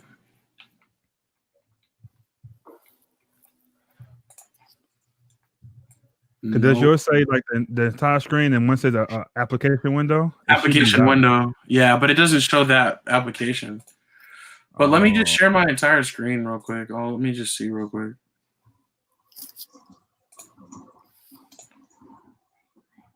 Let me drive the boat. All right, you guys see this now? Yes, sir. Oh, yeah, okay. Yeah.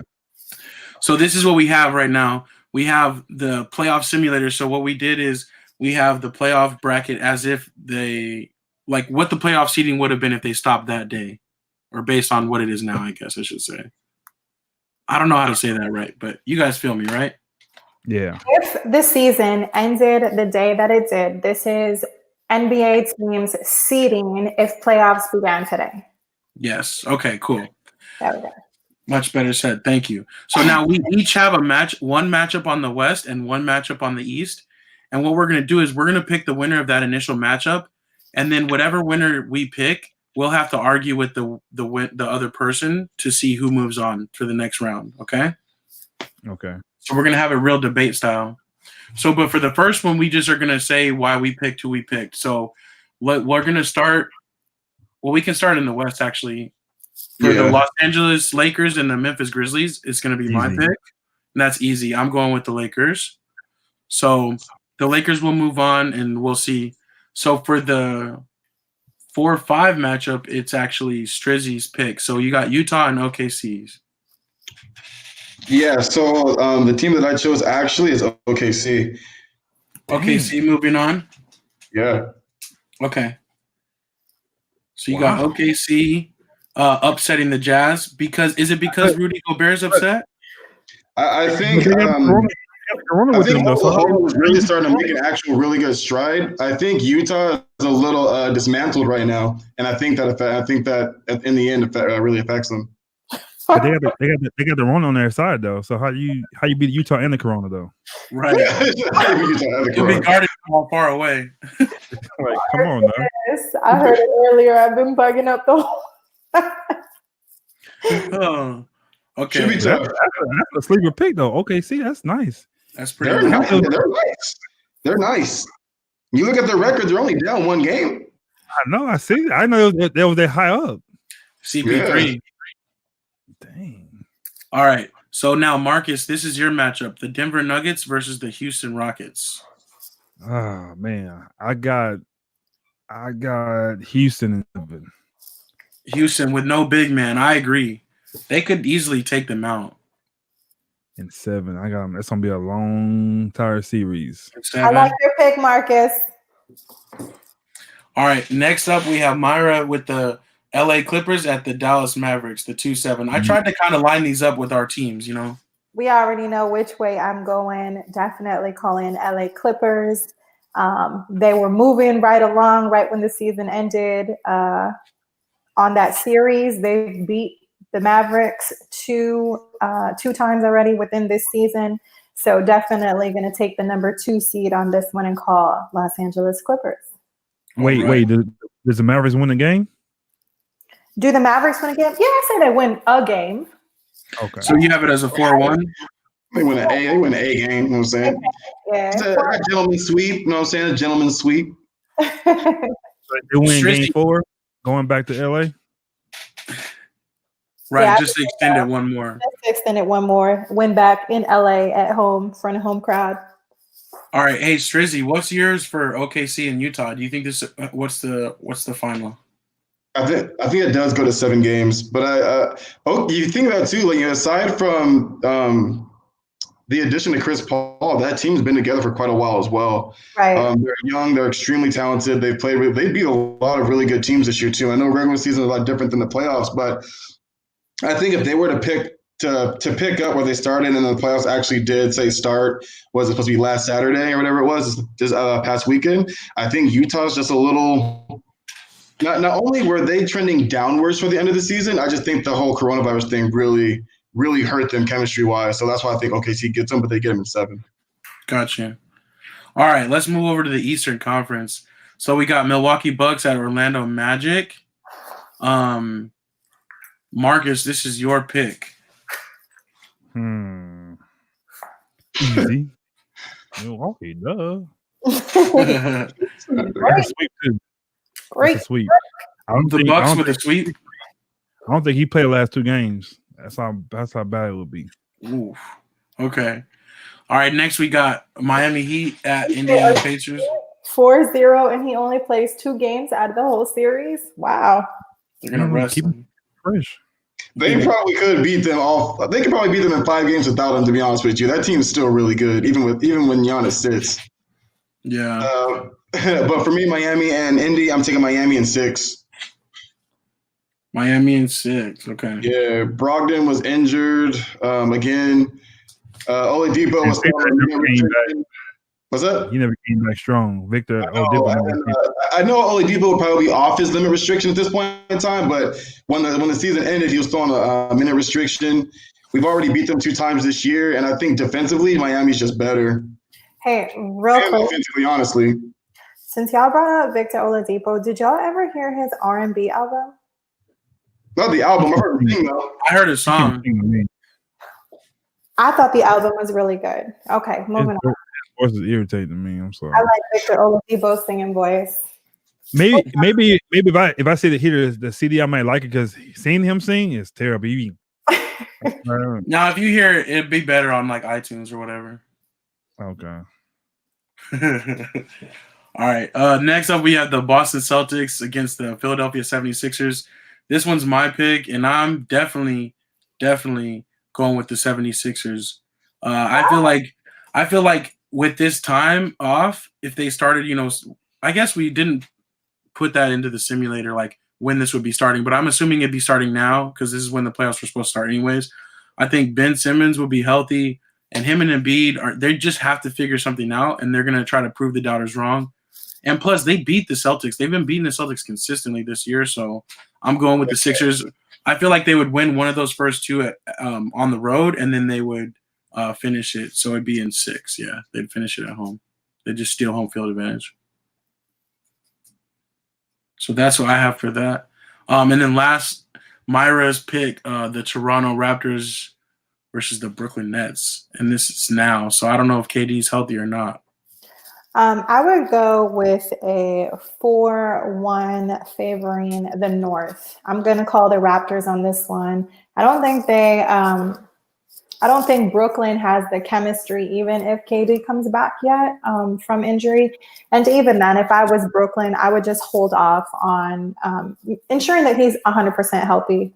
For the next real season. Yeah, there's no need to rush him back for the playoffs. I would just sit KD on this one. So I'm definitely going to call the Raptors on this one. I would say the series would go 4-1 and the North capturing back at home.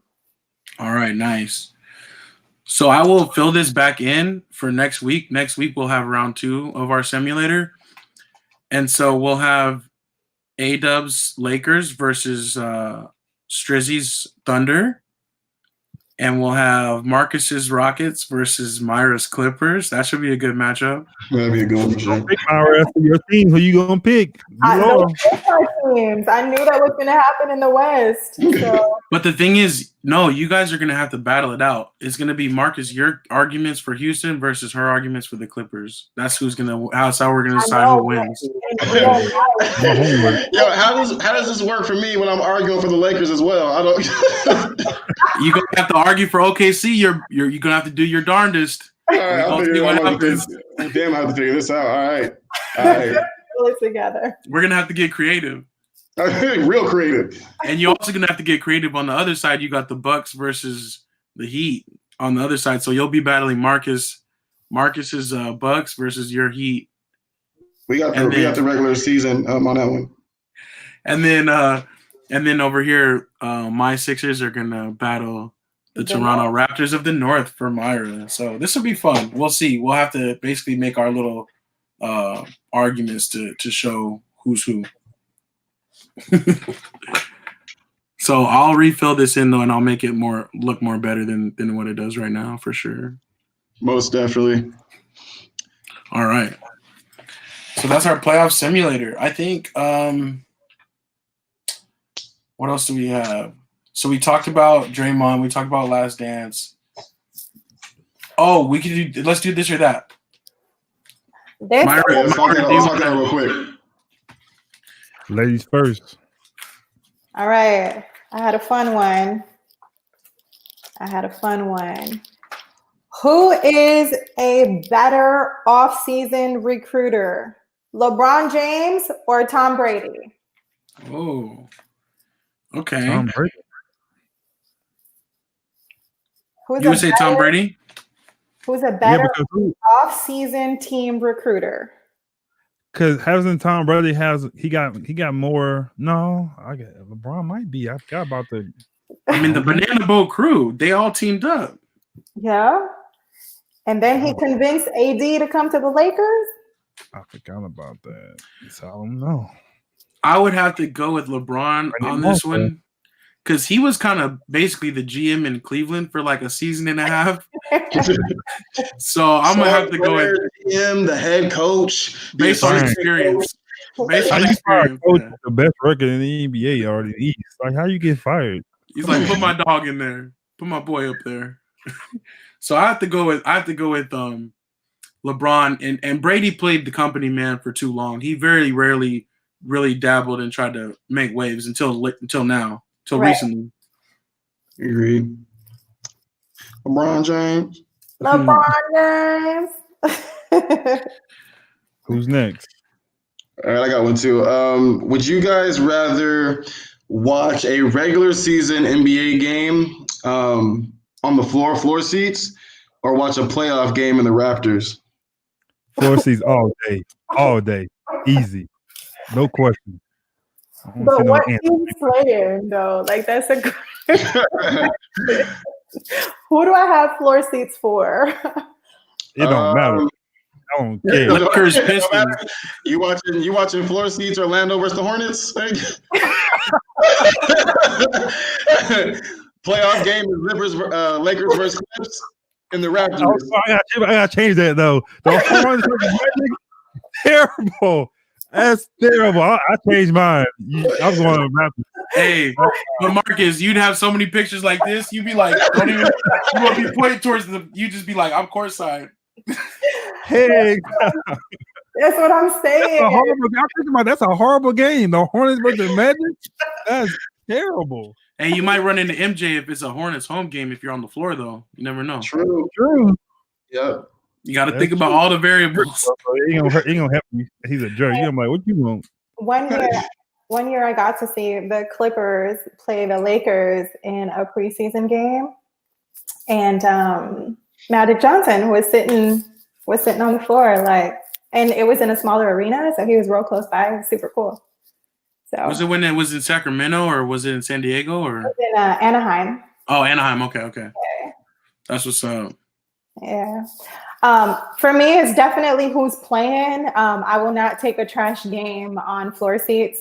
I got to see a good playing team on floor seats. So with that said, I would take Lakers versus Clippers and the Raptors any day. I'd probably go with that too, but I don't know. I mean, I'd probably just chill it at the crib. You know, I'm cool with that there too. But I don't know. I mean, I've never gotten a chance to sit courtside. I've sitting in the second row, which still technically they call it courtside, even though you're not courtside. And that's cool. And I've sat in the nosebleeds plenty of times too, and that's cool too. So are the tickets given to me, or am I paying for them? Because that's a different story. Well, you're paying for them, and that's why you could only afford Hornets versus Magic. Those are the only ones cheap enough to get on the floor for. For real. I know, but like, could you imagine, like, even in the Raptors, could you imagine being at the game last year? So our boy Mike was at this game. The Blazers versus I think it was OKC. The game winner. When Lillard hit that shot, he was there. Yeah. Can you imagine being at that game though? Even like, it doesn't matter where you're sitting. Like that was crazy. That was right. Insane. Yeah, that was nice. If it's like Kobe's last game, like I'll be anywhere. Yeah. But I have one. Okay, Marcus, what you got? Would you rather pay your $1,200 minutes to be able to get out free to be able to go outside and everything back to normal, or wait 2 more months and keep your $1,200? Oh, you can have mine. You can have mine. I'm working, fam. Like, I don't need this money. Like, y'all seen I just spent $100 on Dwayne Wade wine. I was saying I don't need this money. Oh, you're bond like that? Is it good? We gonna find out. It shipped out yesterday, so I should get it by the end of the week. But nah, man, you can have my money. Like, let me go back outside. Hey, we can ship wine like that? That's why it's expensive. Wow. It's definitely dope. So like, I'm gonna just touch on this real super quick. D-Wade, you're not paying me for this, so we have to talk later. But so no, let's make the advertisement. This is the easiest way to get into advertising. Just make it. Right. What's the wine? It's 3 by Wade. So D-Wade, his new latest business venture, he has his own line of wines now, right? And he has I think it's like 3 or 4 bottles. The one of them is like a rosé type bottle. It's a sparkling wine. It's like $15, but the shipping for it's like $25 or whatever, right? $37 if you want it faster. He has another bottle that's like $35. It's a red wine. Again, shipping is kind of pricey, almost as just expensive as the bottle, right? So a while ago, I was trying to get a couple of bottles, but like the shipping cost just couldn't justify the bottle price for me. So I kind of held out a little bit, but now he's got this deal on the wine, like his wine Instagram page or whatever. And you can get 4 bottles of his wine, the variety, kind of like a variety pack, and it's free shipping, so it's $100. So literally, it was only gonna like 2 bottles is already going to cost me like $70-something, $87. So I was like, four bottles for $100, sign me up. Yeah, that's the one Wade sellers. Yep. So I had to go and grab him. Plus, he's my favorite NBA player of all time. Like that's my dude. So definitely wanted to support him in his new business venture and, try his stuff out. So from what I hear, actually, like, D-Wade is a big wino. So I've actually heard that the wine is actually legit. So I've heard it's actually really, really good. So I'm excited to taste it. That's exciting. I'm definitely going to look into that. I love wine. My fridge has a whole section of Mama Juice. That's what we call it in this house. Mama Juice. Is it in a box or a bag? No, I'm a bottle type person. I'm not a box or a bag. But that's good to know because there's this amazing wine in Texas, only made in Texas. I want to see if I can ship it. I'll ship y'all some. It's amazing. It's a blackberry wine. It's phenomenal. Sounds good. I'm used to just drinking Boone's Farm, so you know. We all agree. Everybody get their own bottle. This one you got right there, this top one right here. Yeah, that's the deal he's got going on right now. So you can grab 4 bottles for $100 and free shipping. Yeah, free shipping, free ground. That's what's up. 4 bottles, $400. Yes, we about to support you. Please send some free stuff to @Say Like a Champ. We'll definitely appreciate it. We'll have a wine tasting event. Yeah. Yeah, so it's pretty dope. Once I went in there and saw it, I was like, oh yeah, sign me up. Got to get the bottles now. You got to keep the bottles when you enter them. You got to keep the bottles too, right? Oh, you already know. See, I have some wine, but I have wines that I bought, but I haven't drank them yet. Like, I mean, certain ones I'm afraid to open it. I just want to keep it, you know. So I have like my drinking one, but then I have like some Earl Stevens collection, you know. Shout out to E40. I still haven't opened that because I want to keep it. I don't know. That's what I think I'm gonna do with one of the more expensive red ones. I think it comes with 2 bottles, so I think I'm gonna drink one and one of both the roses because they're cheaper. But one of the red ones I'm gonna hold on to and just not open it for a rainy day. Buy 2 sets, one to keep, one to drink. For sure. More on the way. It's on Trump. Back to the $1,200 thing. I don't even know what that feels like. So I want to go outside. I want to go to the gym. Yeah. So. Hey, me neither. I'm still I don't know. You know what I'm saying? We'll see. Ain't nothing hit me, so we'll see. So I'm but no, I would want to go outside anyways, and I would just want to live normal. I just feel like it's kind of funny though, because it hasn't been a big impact on my life. Like I'm pretty chill in the crib, but every once in a while I'm like, man, there's certain things I can't do. Or also when I see people in public with the mask, it's kind of like, oh man, it kind of reminds me like, dang, like serious times. Yeah. So, but Marcus, what would you say though? You didn't say yours yet. I'm staying in the crib. Give my money. You're like, if you want me to stay home, I'm good over here. I've been saving, man. Like the thing is, like I get something from Amazon maybe like one a week. It's my just buy stuff. So yesterday I was about to buy. I had 4 things in my car. I'm like, wait, it said I can get it to May. Wait, so I'm saving my money, dude. If it was like a normal like next day, whatever, 2 days, then I'll get it. But this delay, I'm start saving my money up, man. I ain't buying no gas really. Right. Like going out to restaurants. So yeah, give my money. I'm saving that. Yeah, I feel you. I was laughing with A-Dub earlier. I was just like, I'm extrovert and got ADD, fam. Like I can't be in the crib. Like I'm walking around aimlessly. I've been taking 4, 5, 6 trips to the fridge, like for no reason. Like I'll sit down and stand right back up. Like, Daddy, what's wrong with you?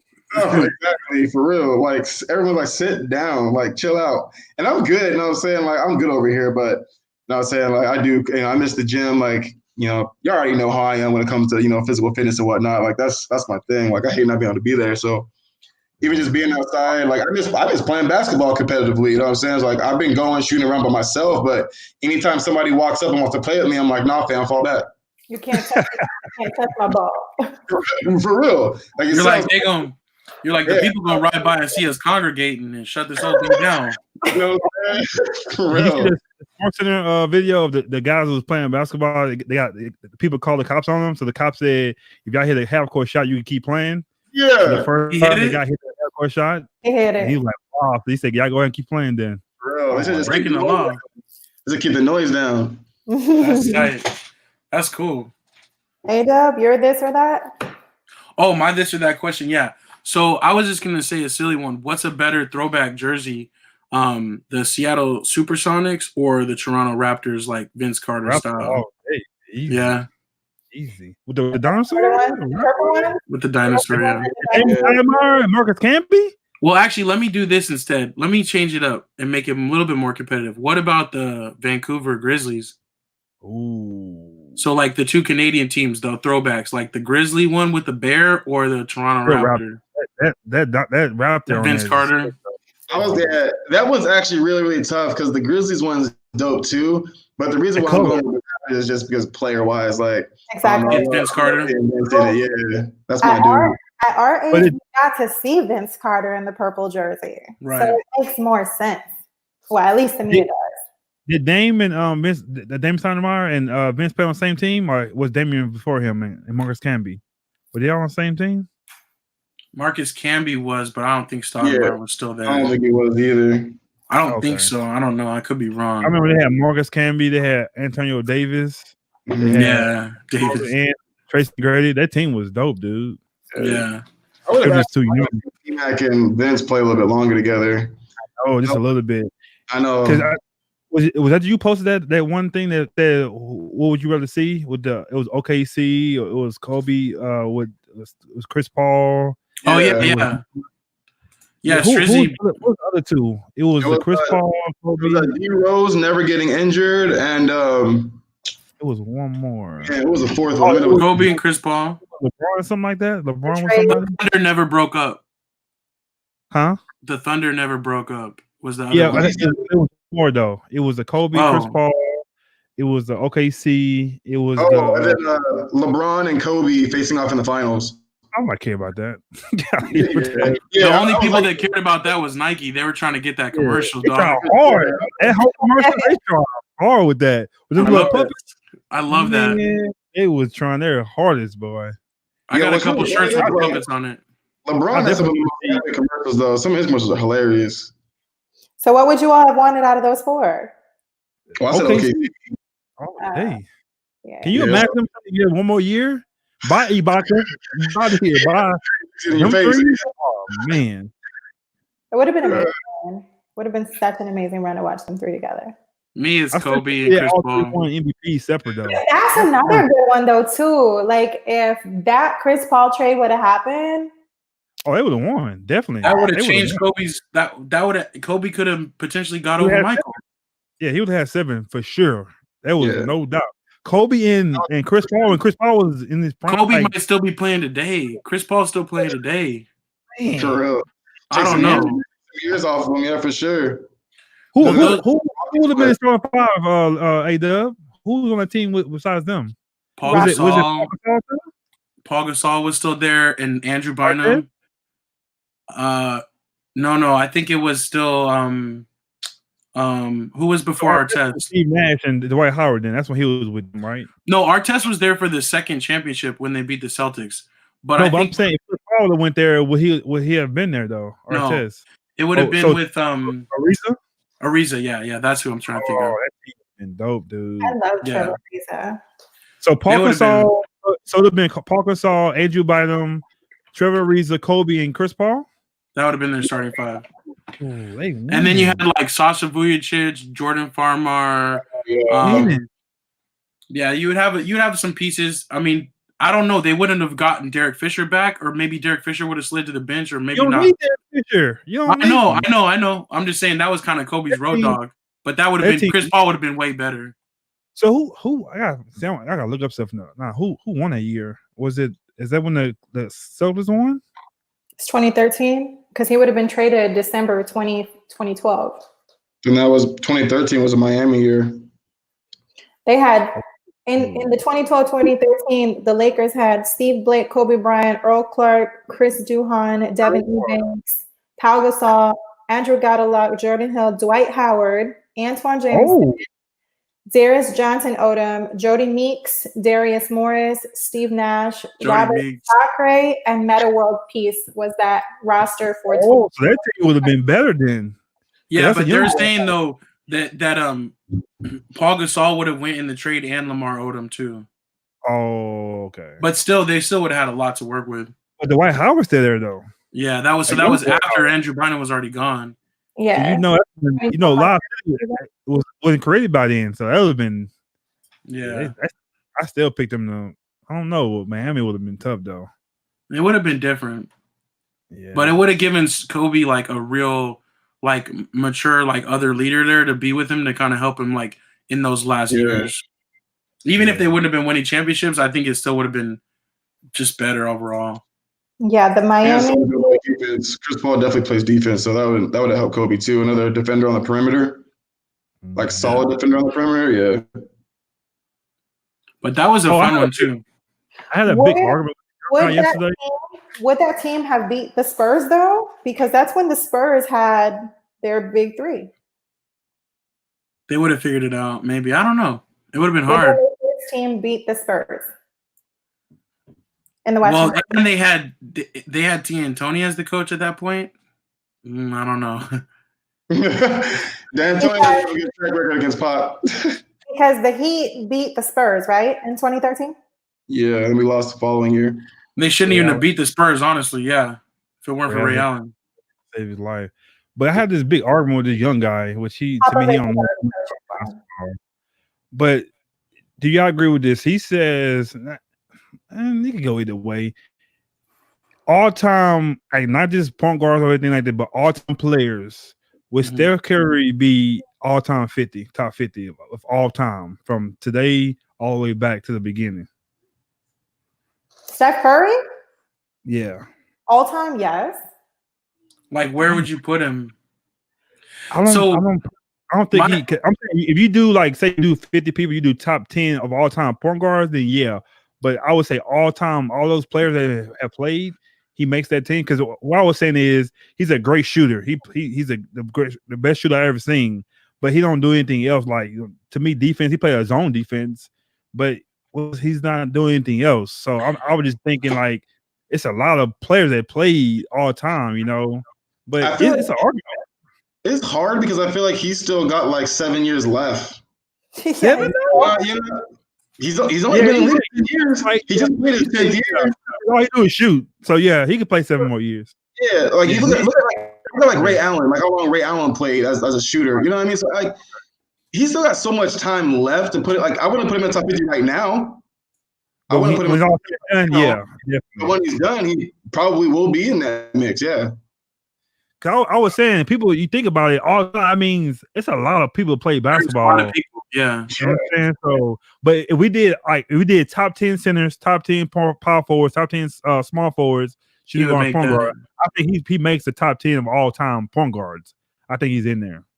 But yeah, I think it'd be tough. I don't know either. Like, I'm not sure what I would say either, because I think though he would slide up only because like how he kind of changed the game. Like him and Clay. They had a big impact on the game. And the way all these kids coming up now, like it just really did change the game. So even though he like his individual greatness, he is a great shooter, and he can go off the dribble a little bit for a smaller guy too. He's strong. But even though he might not make the top 50 based off your just pure ranking, the impact on the game I think would slide him up there. Like he changed the whole game. Like that's crazy. Yeah. So, even I've been shooting farther back from the 3-point line. Like I'm 32, I'm not even a child. Like I'm just and I've been out Steph range, like shooting jumpers from far. Like you're right. Like he put his stamp on the game, and it'll be like that, you know, going forward. And I promise I'm done for the day. I'm done for the day with a question. Does he come back killing like he normally did, or does he take a step back? He's gonna take a step back. I think he's gonna take a step back because of the team around him. If they're not ready to go, it's going to be rough, but he's going to always be able to shoot. But I'm saying you still going to have a great team, though. You got Wiggins, you got Clay. I'm talking about for next year, though. Beginning, he's healthy. That's like KD, you go back to that? Because you know when KD came, he kind of took a step back. But does he take a step forward and he start killing again, MVP candidate?